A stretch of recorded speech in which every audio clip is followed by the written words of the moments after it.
Okay. सो अब हम start कर रहे हैं PT 365 discussion of international relations. और ये यूपीएससी 2024 के लिए प्रीलिम्स के लिए ओरिएंटेड है काफी। ठीक है। सो थोड़ा सा बेसिक्स के बारे में बात कर लेते हैं।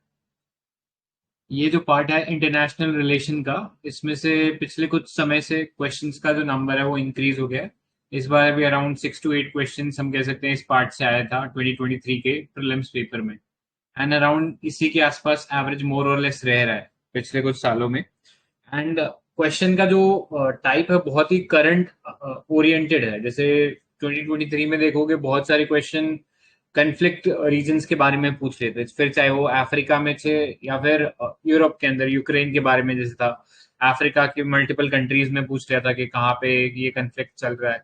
राइट। सो ऐसे जो रीजन्स है वो थोड़े से प्रोमिनेंटली पूछे हैं पिछले 2-3 सालों के अंदर। तो इस चीजों पे तो फोकस करेंगे, साथ ही जो बेसिक्स होते हैं इंटरनेशनल रिलेशन में जैसे इंटरनेशनल बॉडीज और इंटरनेशनल लॉज होते हैं उनको भी हम देखेंगे एंड प्लेसेस इन न्यूज भी कवर कर लेंगे इस पीटी के अंदर।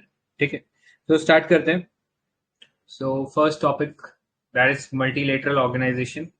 इस चैप्टर से हम स्टार्ट करते हैं। तो इसमें पहला और सबसे इम्पोर्टेंट जो हमारा टॉपिक होगा that would be United Nations.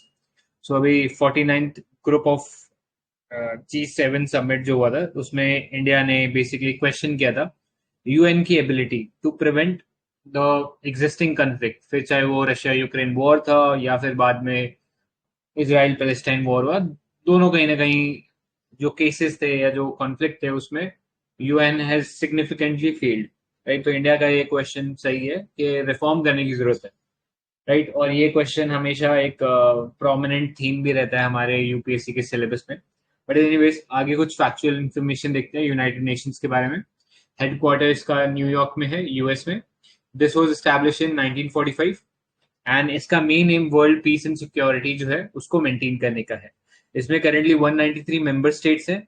India is the one of the founding members of the UN, तो ये पता होना चाहिए।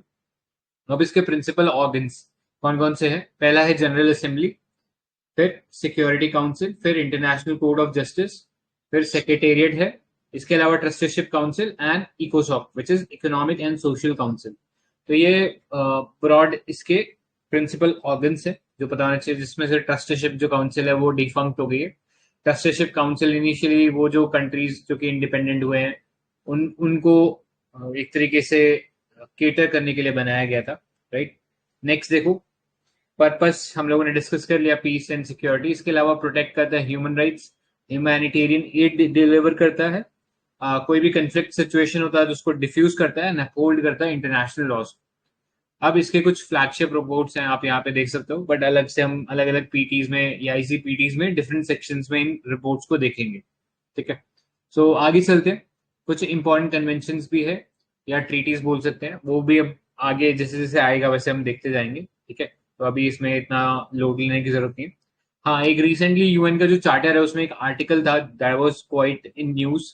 तो आर्टिकल पता होना चाहिए, this was article 99 of the UN charter. तो UN secretary general basically invoke the article 99 of the UN charter. इसमें बेसिकली यूएन सिक्योरिटी काउंसिल को एक वार्निंग दिया जाता है कि अभी कोई क्राइसिस है, उस पर अर्जेंट ध्यान देने की जरूरत है, अदरवाइज उससे जो इंटरनेशनल पीस एंड सिक्योरिटी है वो डिसरप्ट हो जाएगा। ठीक है। सो ये आर्टिकल 99 जो था this was invoke by the secretary general because Gaza के अंदर जो क्राइसिस चल रहा था, तो उसकी वजह से पूरा जो मिडिल ईस्ट है और मिडिल ईस्ट से फिर ओवरऑल जो वर्ल्ड का जो पीस एंड सिक्योरिटी वो हैम्पर हो सकता था, इसलिए उन्होंने ये इन्वोक किया। ठीक है। इससे पहले ये article 99 has been invoked only on 4 occasions. ठीक है। तो ये पता होना चाहिए। आगे चलते हैं। ये था article 99 of the UN charter.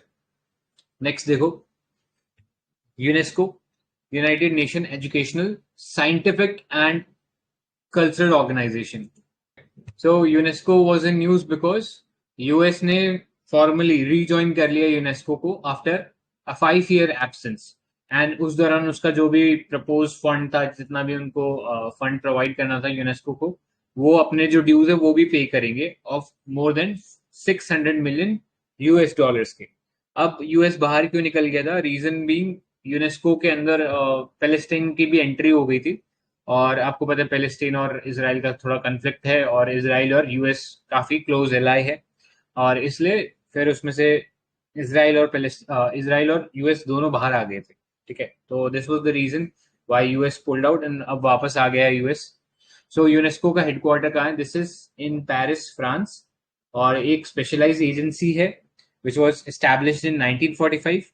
इसका काम पीस एंड सिक्योरिटी मेंटेन करना है bye promoting international cooperation in education, sciences, culture, communication and information. ठीक है, तो इन एरियाज में इसका काम रहता है, और इसमें 194 मेंबर कंट्रीज है और 12 एसोसिएट मेंबर है। अब इसके अंदर दो अवार्ड्स दिए जाते हैं। UNESCO Asia Pacific award for cultural heritage conservation. अब ये जो अवार्ड है ये प्राइवेट इंडिविजुअल्स और ऑर्गेनाइजेशन को दिया जाता है, तो याद रखना, Asia Pacific award for cultural heritage conservation programme. फिर दूसरा है UNESCO Felix Houphouet Boigny peace prize. ये बेसिकली लिविंग इंडिविजुअल्स या एक्टिव इंस्टीट्यूशंस जो हैं जो कि प्रमोट करते हैं पीस वर्क, उनको दिया जाता है। ठीक है, सो ये बेसिकली एक नोबेल पीस प्राइज का ही वर्जन है, बट यूनेस्को इसको देता है। ठीक है, तो लिविंग इंडिविजुअल या एक्टिव इंस्टीट्यूशन को ही ये अवार्ड मिलता है। तो ये इसके बारे में पता होना चाहिए, दो अवार्ड्स थे यूनेस्को के। अब अगर हम कुछ और इम्पोर्टेंट डिटेल के बारे में बात करें तो इसके अंदर 3 यूनेस्को मेंबर्स हैं जो कि एक्चुअली यूएन मेंबर्स नहीं है, मतलब ऐसे नेशंस है जो कि यूएन के मेंबर्स नहीं है बट यूनेस्को के मेंबर्स है। तो ये पता होना चाहिए कौन कौन से। कुक आइलैंड, नीयू और पैलेस्टीन। तो पैलेस्टीन के बारे में हम लोगों ने डिस्कस किया था कि ये ज्वाइन हो गया था, जिसकी वजह से फिर इसराइल और यूएस इसमें से पुल आउट कर गए। ठीक है, तो ये तो 3 मेंबर हैं जो कि यूनेस्को के मेंबर है बट यूएन के मेंबर नहीं है। बट ऐसे भी हैं जो कि यूएन के मेंबर है बट यूनेस्को के मेंबर नहीं है। ऐसे केवल 2 कंट्रीज हैं, विच इज इसराइल एंड लाइकेस्टाइन। तो लाइकेस्टाइन तो आपको पता है यूरोप के अंदर है, राइट। तो ये था कुछ बेसिक डिटेल इसके बारे में।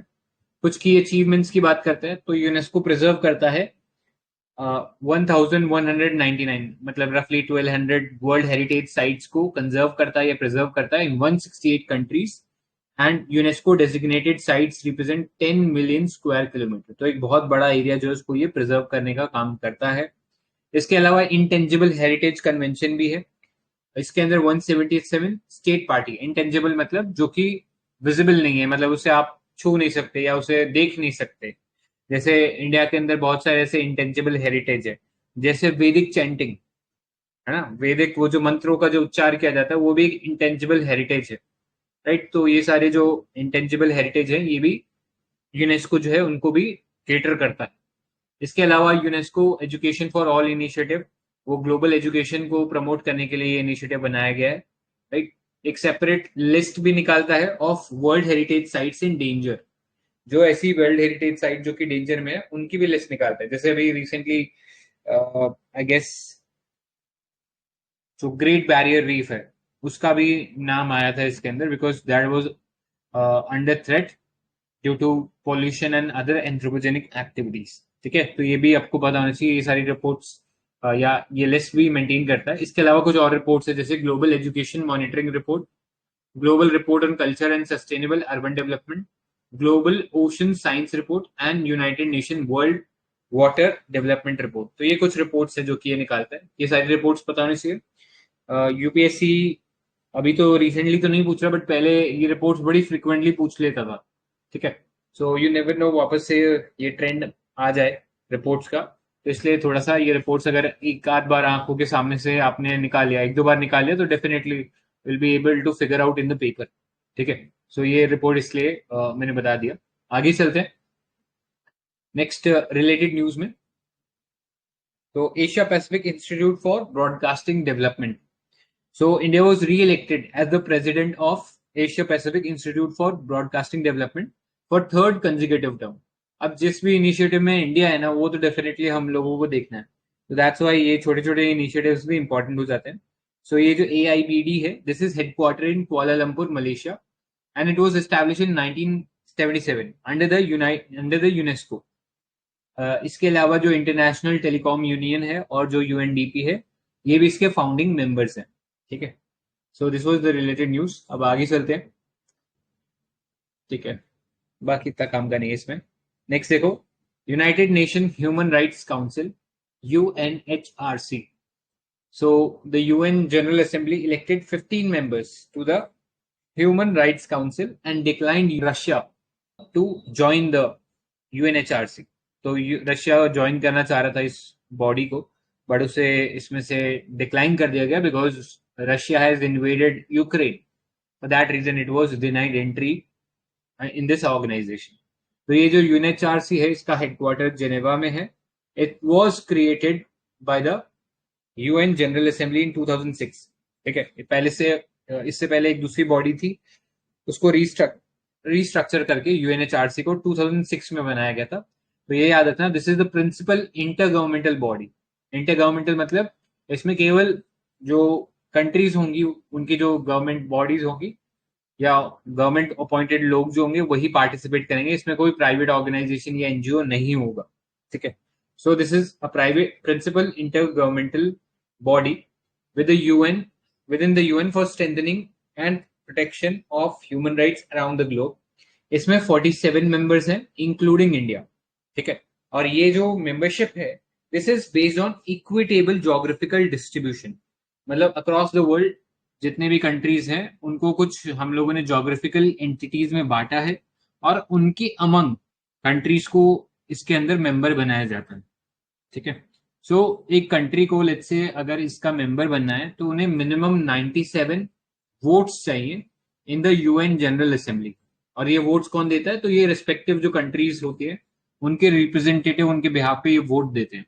और अगर किसी कंट्री को उसका मेंबर बनना है तो उन्हें minimum 97 member UN member countries से वोट चाहिए, तभी वो इसमें पार्टिसिपेट कर पाएंगे. और यहाँ पे जो टेन्योर है ये टेन्योर 3 सालों के लिए होता है and they are eligible for consecutive 2 terms. मतलब एक के बाद एक टर्म ले सकते हैं बट उससे ज्यादा नहीं, 2 से ज्यादा नहीं ले पाएंगे.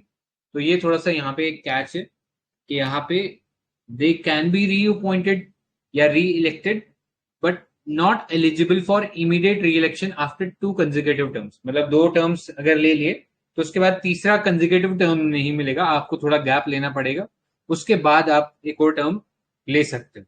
ठीक है, तो ऐसे टर्म्स पे कोई लिमिट नहीं है, आप जितना मर्जी ले सकते हो बट कंसेक्यूटिव 2 ही हो सकते हो, उसके बाद गैप लेना पड़ेगा. राइट, सो ये था यूएनएचआरसी के बेसिक डिटेल्स. अब इसके अंदर जो ब्यूरो इसका स्ट्रक्चर की बात करें इस ऑर्गेनाइजेशन का, तो इसमें एक ब्यूरो है जिसमें एक प्रेसिडेंट और 4 वाइस प्रेसिडेंट होते हैं who represent each of the 5 regional groups. तो 5 रीजनल ग्रुप्स होते हैं, जैसे मैंने बताया था कि जोग्राफिकल एंटिटीज हम लोगों ने डिस्ट्रीब्यूट करे हुए. तो ये 5 जोग्राफिकल एंटिटीज हैं.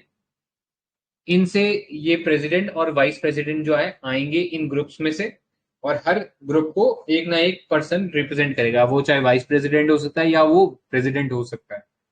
नेक्स्ट, इसके इंस्टीट्यूशनल स्ट्रक्चर में एक सेक्रेटेरिएट भी है और इसका जो स्टाफ है वो इन्हें मिलता है from the office of high commissioner for human rights. तो ये एक अलग ऑफिस है, ये सेक्रेटेरिएट प्रोवाइड करता है टू द यूएनएचआर. ठीक है, अब कुछ और इंपॉर्टेंट डिटेल्स है, जैसे कि इसके जो डिसीजन है they are not legally binding. और यही एक सबसे बड़ा आई थिंक ड्रॉबैक है टू द यूएनएचआरसी कि ये इसको टूथलेस टाइगर बोलते हैं. मतलब ये सिर्फ बोलने का शेर है, ये एक्चुअली बाइट नहीं कर सकता क्योंकि कोई लीगली बाइंडिंग इसके पास पावर्स ही नहीं है. तो ये कोई ऐसी एंटिटी जो कि इसका डिसीजन नहीं मान रही उसके खिलाफ कोई ज्यादा सिग्निफिकेंट स्टेप्स नहीं ले सकता है. ठीक है, ये बॉडी अलोन. नेक्स्ट, कुछ रिलेटेड न्यूज में देखते हैं. तो ह्यूमन राइट्स से रिलेटेड एक न्यूज है, ये जो universal declaration of human rights UDHR, इसने अभी रिसेंटली कंप्लीट किए हैं 2023 में 75 ईयर्स. तो इसलिए हम 75th एनिवर्सरी सेलिब्रेट करें ऑफ द यूडीएचआर. यूडीएचआर क्या है? This is basically a universal declaration of human rights, जहां पे हम लोगों ने ह्यूमन राइट्स को प्रमोट करने के लिए, प्रोटेक्ट करने के लिए ये एक यूनिवर्सल डिक्लेरेशन साइन किया है. So this UDHR was approved by the UN General Assembly on 10th December 1948. In fact, 10 दिसंबर को हम सेलिब्रेट करते हैं as the World Human Rights Day also, right? So ये पता होना चाहिए. और इसमें बेसिकली बोला गया ह्यूमन राइट्स है क्या?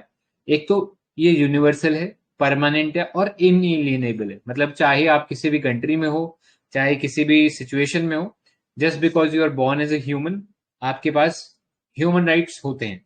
अब ये ह्यूमन राइट्स की डेफिनेशन क्या होती है, ये सब कंट्रीज की अलग है, ठीक है। अब रीजन उसके अलग होंगे, अलग से वो मेंस के टाइम पे डिस्कस करेंगे, बट अभी के लिए इतना ही जान लो कि ह्यूमन राइट्स को यूनिवर्सल डिक्लेयर किया था। इसके अंदर फिर कुछ कन्वेंशन आए थे। अब वो कन्वेंशन पता होने चाहिए, बिकॉज यूपीएससी ने अपने रिसेंट एग्जाम्स में, सीडीएस वगैरह में, और जो एग्जाम्स कंडक्ट करता है यूपीएससी, उसमें पूछा था इनके बारे में। तो एक तो आपको पता होना चाहिए, पहला जो कन्वेंशन आया था, international covenant on civil and political rights, ICCPR। और दूसरा international covenant on economic, social and cultural rights.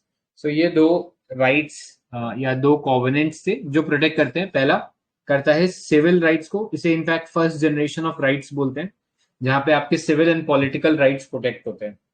Next जो है कॉवेनेंट, इसको second generation of human rights बोलते हैं, बिकॉज यहाँ पे आपके economic, social and cultural rights protect होते हैं, ठीक है। तो एक ऐसा क्वेश्चन भी बन सकता है, जैसे हमारा इंडियन कॉन्स्टिट्यूशन जो है वो किस टाइप के राइट्स को प्रोटेक्ट करता है, क्या वो पॉलिटिकल राइट्स प्रोटेक्ट करता है, क्या वो सिविल राइट्स प्रोटेक्ट करता है, या क्या वो इकोनॉमिक राइट्स प्रोटेक्ट करता है। तो कोई बता सकता है क्या होगा इसका आंसर?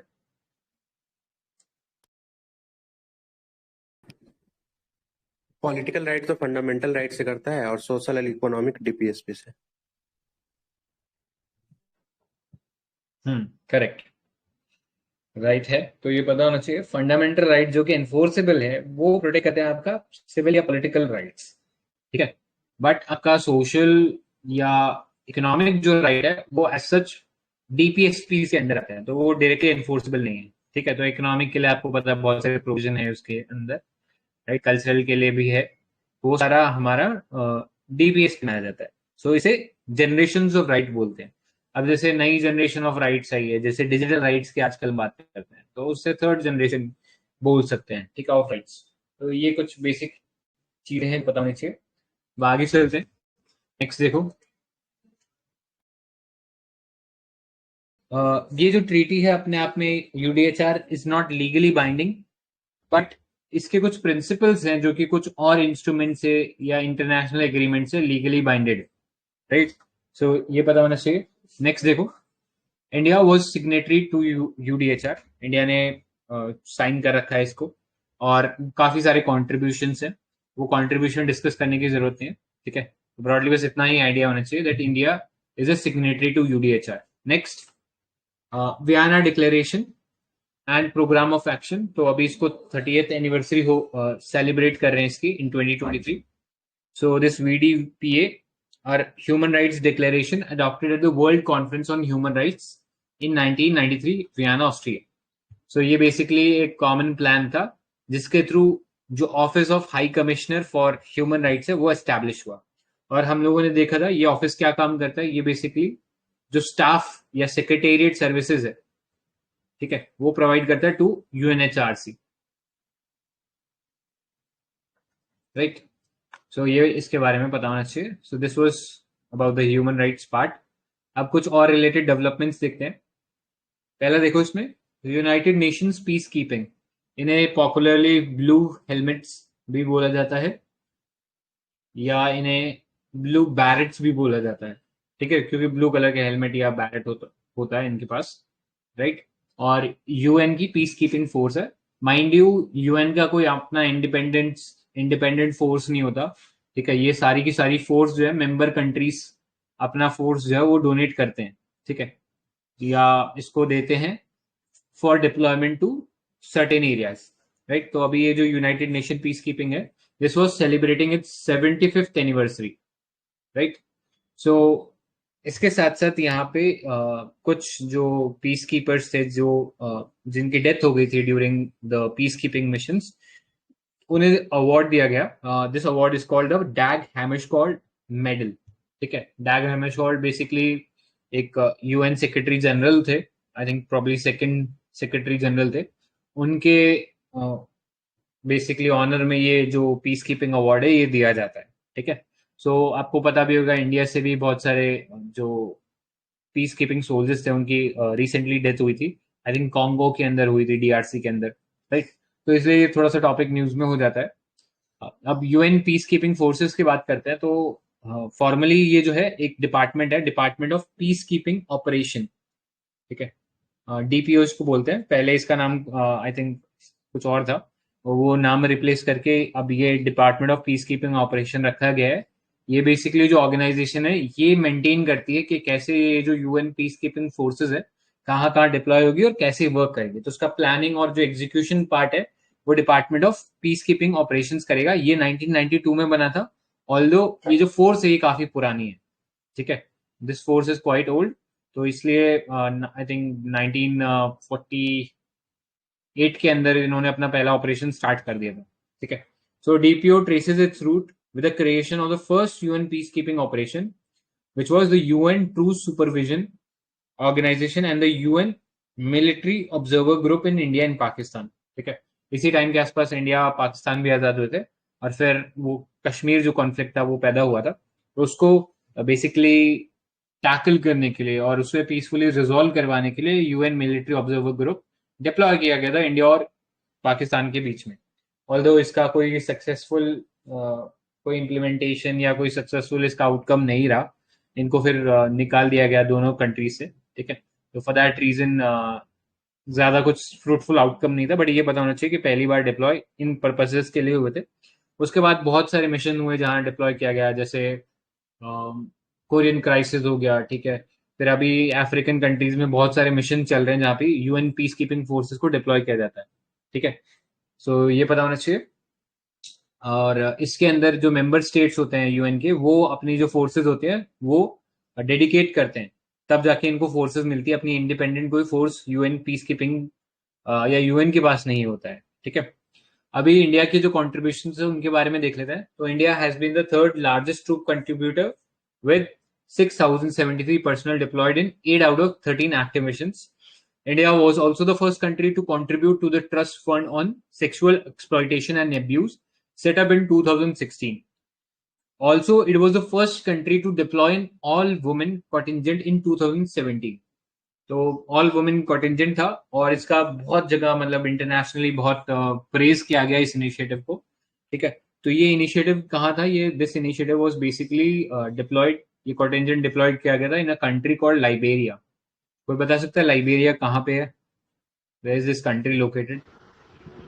Western Africa. करेक्ट। तो ये बेसिक बेसिक डिटेल पता होना चाहिए। वेस्टर्न अफ्रीका में एक छोटा कंट्री है ये, वहां पे इंडिया ने ऑल वुमेन कॉन्टिजेंट जो था डिप्लॉय किया। इसके अलावा रिसेंटली कॉप, ये जो शक्ति देवी है, she belongs to the Jammu Kashmir police, उन्हें डिप्लॉय किया गया था अफगानिस्तान में। उनको बेसिकली अवार्ड मिला for the international female police peacekeeper award. तो ये कुछ इंडिया रिलेटेड इनिशिएटिव्स थे जो हमें पता होने चाहिए। ठीक है, बेसिक डिटेल्स है। आगे चलते हैं, नेक्स्ट देखो। ये इंडिया थर्ड है ट्रूप कंट्रीब्यूशन में, तो पहले दो कौन से हैं कंट्रीज? बांग्लादेश है एक तो राइट, पहला, और सेकंड पे नहीं चाइना। नेपाल।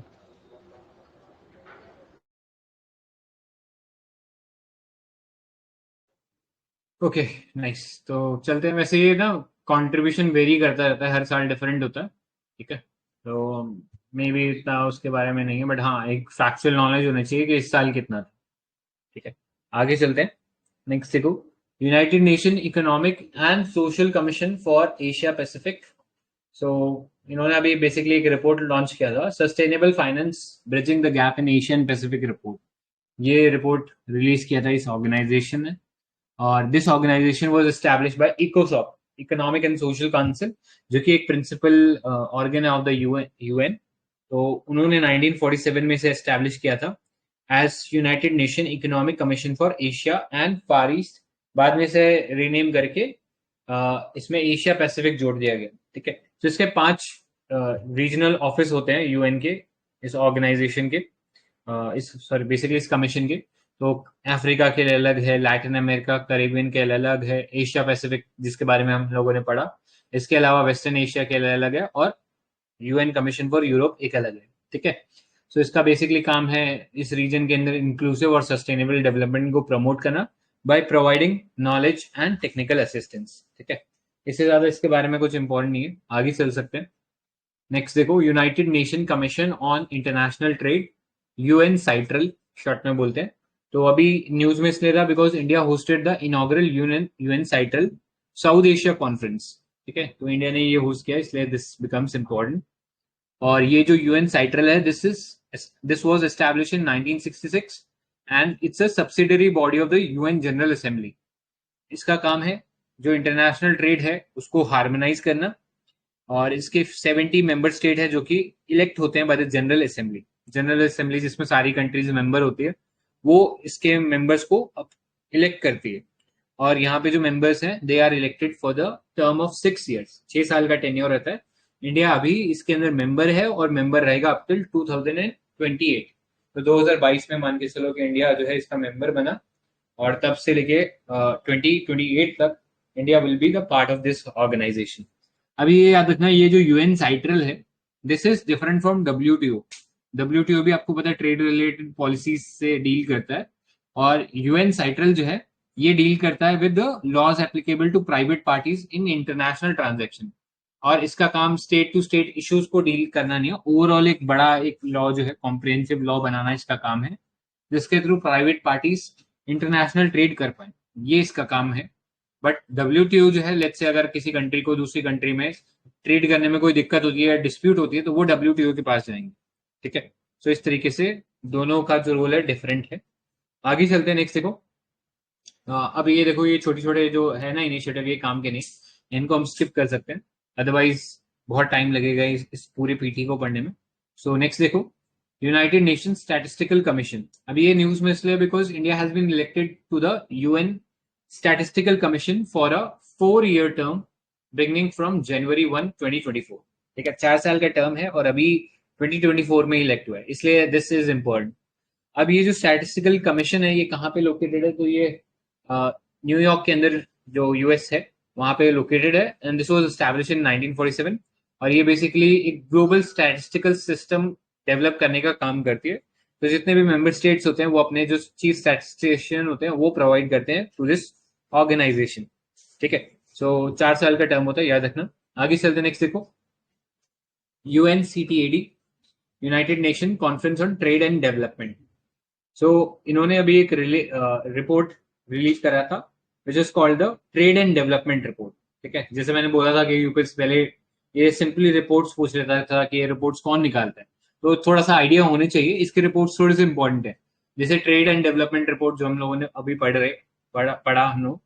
इसके अलावा वर्ल्ड इन्वेस्टमेंट रिपोर्ट, ये भी एक इंपॉर्टेंट रिपोर्ट है जो ये निकालता है। ठीक है, सो ये जो यूएनसीटीएडी है, this is a permanent intergovernmental body establish by UNGA in 1964, और हेडक्वार्टर इसका भी जिनेवा में है।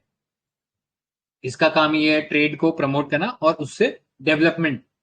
ठीक है, तो ट्रेड प्रमोट होगा तो उससे डेवलपमेंट इनडायरेक्टली आएगा, तो उस सेंस में ट्रेड एंड डेवलपमेंट के लिए फोकस करने वाला ये ऑर्गेनाइजेशन बना था। इसमें 195 मेंबर कंट्रीज हैं इंक्लूडिंग इंडिया। ठीक है, आगे चलते हैं, नेक्स्ट देखो, एक और इंपॉर्टेंट ऑर्गेनाइजेशन है that is called FAO, food and agriculture organisation. ये भी अगेन बहुत सारी इंपॉर्टेंट रिपोर्ट्स निकालता है, तो थोड़ा सा रिपोर्ट्स के बारे में अपने को पता होना चाहिए। तो यहाँ पे देखो, the state of food security and nutrition in the world, ये एक रिपोर्ट निकालता है। The state of food and agriculture, ये तो नाम में ही आ रहे हैं, food security, nutrition, food agriculture, तो ये आप डायरेक्टली प्रिडिक्ट कर सकते हो। बट एक रिपोर्ट है जो कि स्टेट ऑफ वर्ल्ड फॉरेस्ट, ये जनरली हमें नहीं लगेगा, हमें लगेगा कोई एनवायरमेंट रिलेटेड ऑर्गेनाइजेशन निकालेगा, बट इसको फूड एंड एग्रीकल्चर ऑर्गेनाइजेशन निकालता है, तो याद रखना यहाँ पे फंसा सकता है आपको। ठीक है, तो ऐसे जो बोलते हैं ना ट्रैप्स होते हैं या पिटफॉल्स होते हैं, उनको थोड़ा सा अपने को ज्यादा ध्यान देना है कि इनमें नहीं फंसे एटलीस्ट। राइट, नेक्स्ट, इसके अलावा कोडेक्स एलिमेंट्रिस कमीशन है। हम लोगों ने इसके बारे में जो इकोनॉमी का जो पीटी था उसमें भी पढ़ा था, और साइंस एंड टेक पीटी के अंदर भी पढ़ा था। तो खाने के रिलेटेड जो स्टैंडर्ड्स है वो ये बनाता है, और इससे जो फाइटो सैनिटरी मेजर्स होते हैं, ठीक है, फाइटो सैनिटरी मेजर्स, ये डेवलप करने का जो काम है वो ये कोडेक्स एलिमेंट्रिस कमीशन करता है। मतलब कोई भी खाने का चीज है उसका क्या स्टैंडर्ड होना चाहिए, उसमें क्या क्वांटिटीज होनी चाहिए किसी भी केमिकल की या किसी भी प्रिजर्वेटिव की, वो सब चीजें को डिफाइन करने का काम ये कोडेक्स एलिमेंट्रिस कमीशन करता है। ठीक है, तो आपको पता होना चाहिए फाइटो सैनिटरी मेजर्स जो बैरियर्स टू ट्रेड है उसकी कैटेगरी में नॉन टेरिफ बैरियर्स में आते हैं। ठीक है, तो ये थोड़ी सी एडिशनल डिटेल है जो पता होना चाहिए। अब वापस आते हैं एफएओ के ऊपर। सो एफएओ ने अभी रिलीज किया food outlook. This is a biannual report that contain forecast of production, trade and utilisation of stock level across major basic foodstuff. ठीक है, सो ये वाली रिपोर्ट पिछले कुछ समय में ज्यादा इंपॉर्टेंट हो जाती है। रीजन बिंग, एक तो रशिया यूक्रेन वॉर हुआ जिसकी वजह से बहुत सारे फूड ग्रेन्स का शॉर्टेज हो गया था। फिर उसके बाद जो ईरान और सॉरी इसराइल और पैलेस्टीन वॉर हुआ, उसके चक्कर में भी बहुत सारे जो ये मूवमेंट है गुड्स का, ये हिंडर हो रहा था। तो उस वजह से ये फूड और फूड स्टॉक का जो है जो एनालिसिस है काफी इंपॉर्टेंट हो जाता है। ठीक है, सो ये एफएओ जो है, this was founded in 1945 as a specialised agency of UN, जिसका काम था टू डिफीट हंगर। ठीक है, इनफैक्ट आपको पता है यूएन एक एसडीजी गोल भी है। तो कोई बता सकता है कौन सा गोल है यूएन एसडीजी का, ये जो अगर टैकल करता है? सेकंड। करेक्ट, तो ये पता होना चाहिए। सेकंड है एसडीजी। पहला क्या है? No no poverty.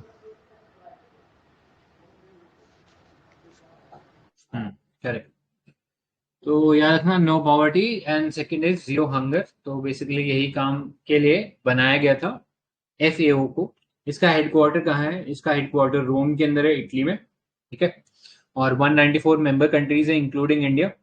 बाकी आप फिगर आउट कर सकते हो, ये वाला काम इसमें ज्यादा इंपॉर्टेंट नहीं है। आगे चलते हैं। ये जो एफएओ है, this works closely with the world food programme and the international fund for agriculture development. ठीक है, सो ये इसके बारे में बताना चाहिए। नेक्स्ट चलते हैं इंटरनेशनल कॉफी ऑर्गेनाइजेशन। सो ये 5th world coffee conference organise किया गया था by this organisation and was hosted in India. इसलिए ये वाली चीज इंपॉर्टेंट हो जाती है। ठीक है, कॉफी के बारे में भी हम जब एग्रीकल्चर वाला पार्ट डिस्कस करेंगे तो कॉफी वहां डिस्कस कर लेंगे। ठीक है, अभी थोड़ा सा इस ऑर्गेनाइजेशन के बारे में देख लेते हैं। So this organization was established in 1963 under the aegis of United Nations and with the approval of first International Coffee Agreement 1962. ये रिप्रेजेंट करता है वर्ल्ड का 93% world coffee production and 63% consumption. इसका काम है ग्लोबल कॉफी सेक्टर को promote करना। ठीक है, इससे ज्यादा इसमें कुछ काम का नहीं है। आगे चलते हैं। नेक्स्ट देखो L69 ग्रुपिंग। सो L69 ग्रुपिंग, इसका जो मीटिंग था that was hosted by India which called for reforms of UNSC. अभी जो L69 है, this is a pro reform grouping जिसमें डेवलपिंग जो कंट्रीज हैं from Africa, Latin America, Caribbean, Asia Pacific, इस कंट्रीज के मेंबर्स हैं इसके अंदर। और इन कंट्रीज का एम ये है कि हम रिफॉर्म करें यूएनएससी को। ठीक है, और इसके अलावा स्ट्रेंथन करें मल्टीलेटरलिज्म को। और India is acting as the leader of this L69 group. Clear? इतने पार्ट में कोई डाउट या कोई एडिशन तो बताइए।